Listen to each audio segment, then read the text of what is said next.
açalım, konvoyumuza yol açalım. Konvoyumuza yol açalım. Bayraklarımızla, Filistin bayraklarımızla, Türk bayraklarımızla, Tevhid bayraklarımızla konvoyumuzu karşılayalım. Allah hepinizden razı olsun. Allah sizlerden razı olsun. Sizlerden istirham ediyoruz. Lütfen bu konuda bizlere yardımcı olunuz.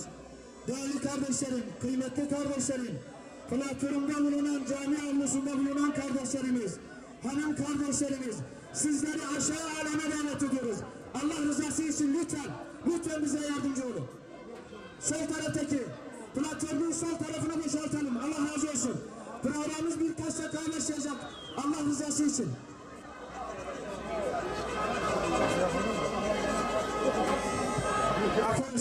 Arkadaşlar sizi aşağı alalım. Arkadaşlar sizi geri alalım.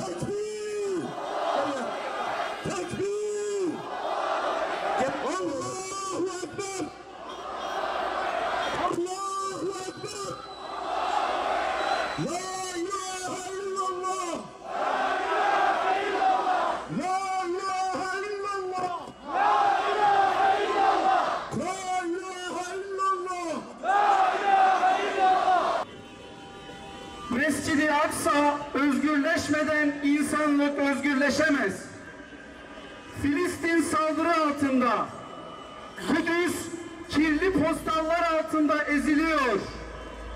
Mescid-i Aksa gettolaşmış ruhların, terörist canilerin tasallutu altında ve bir halk direnmeye devam ediyor. İki yüzlü dünyaya inat, başını kuma gömen idraksizlere inat, bir halk, bir ümmet ölüme aldırış etmeden korkak düşmanın üzerine yürüyor.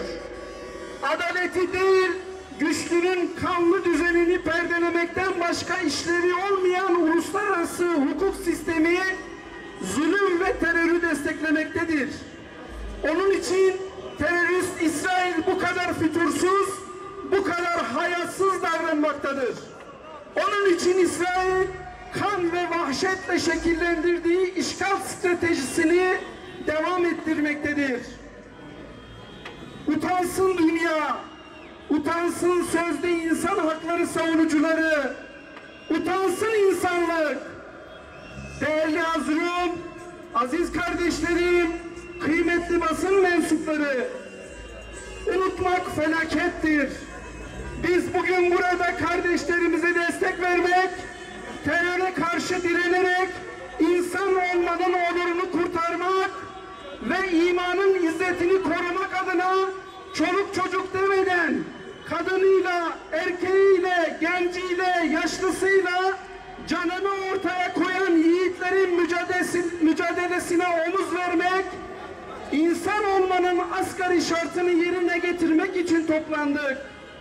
Evet, insan olmanın asgari şartı bugün bu meydanlarda toplanmaktır. Pandemiyi stratejik bir aparata dönüştüren, insanlığın bu zayıf anında hayasızca ilk kıblemiz Mescid-i Aksa'ya saldıran terörist İsrail'in yaptıklarını telin etmek asgari bir durum arz etmektedir. Fakat biz şunu da biliyoruz ki ziyanda olunan bu asırda başta ABD olmak üzere sistemin egemenleri ve maalesef onların kurguladığı küresel ölçekte desteklemesine sebep olmaktadır.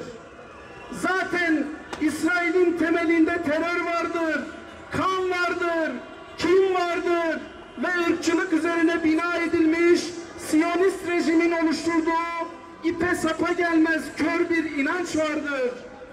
Başta ABD ve diğer egemen güçler İsrail'i kendi teröristlerinin temellerini oluşturmak ve menfaatleri doğrultusunda bir yalan ve şiddet düzeni üzerine kurmuşlardır. Biliyoruz ki korku ve şiddet üzerine inşa edilmiş hiçbir sistem ayakta kalamaz. Bizler zulmün abad olmayacağına iman etmişiz ve terörist İsrail'in oluşturduğu kanlı politikalara karşı kulaklarını tıkayıp başını kuma gömenlerin de büyük bir hüsrana uğrayacaklarını hatırlatmak isteriz.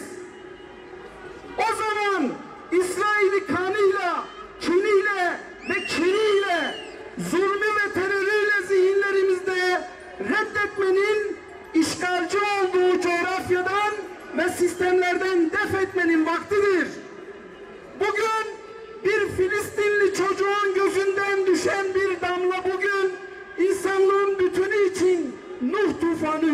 demektir. Kudüs'te adalet, bütün dünyada adalet demektir. Çünkü adaletin düşmanı Siyonizm ve onun beslendiği emperyalizmdir. Mescid-i Aksa özgürleşmeden dünyada özgürlükten bahsedemeyiz ve özgürlüğün en büyük düşmanı olan Siyonizmin yeşerdiği bu kirli düzen yok olmadan insanlık rahata kavuşmayacaktır.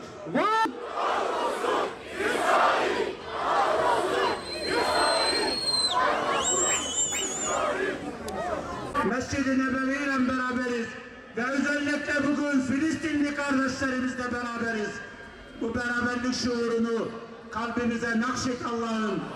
Allahu Ekber, Allahu Ekber, Lillahil hamd.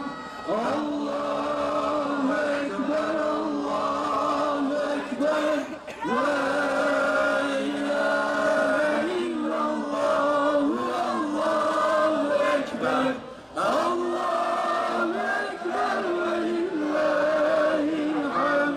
Allahu Ekber, Allahu Ekber, la ilahe illallah, Allahu Ekber, Allahu Ekber ve lillahil hamd. Allah